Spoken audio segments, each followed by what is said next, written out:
समाधि खैलन पूरी उनकर गाड़ बोला झर समा जोड़ समाधि समाधि से मोड़ा नहीं ले कामा जोड़ समाधि समाधि खैलन पूरी उनकर गाड़ मरले दुनिया कामा जोड़ समाधि समाधि से मोड़ा नहीं ले कामा जोड़ समाधि उनकर गाड़ गोइल जावा समा जोड़ समाधि समाधि से मोड़ा नहीं ले कामा जोड़ समाधि कैसे मोड़ा नहीं ले कामा जोड़ समाधि हवन चालू इनकर गाड़ मारे भालू गामा जोड़ समाधि उनके पे मारा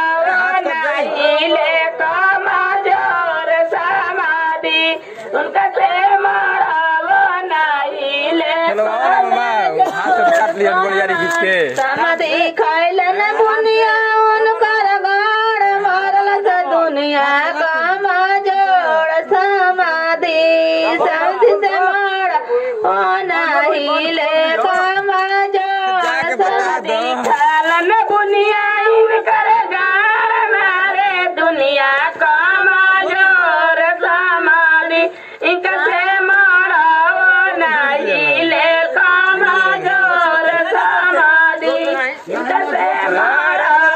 नहीं ले कामा जोड़ समाधि फोड़ दो दो चार गो अरे दो चार गो फोड़ दो भाई दो चार गो फोड़ दो हाँ फोड़ो फोड़ो फोड़ो अपना हमने फोड़ दिया जला अपना ना हे हे किनारा का फोड़ दो हो किनारा का दो चार गो फोड़ दिया जला हां गजब हाल बापू है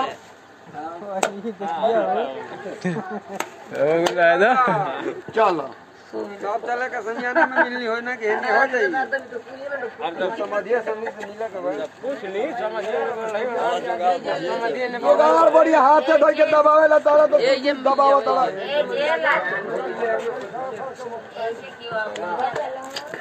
कहां जीवो चलो जी अब तो बीतिए गुल खत्म हो गया खैलन बुनिया उनकर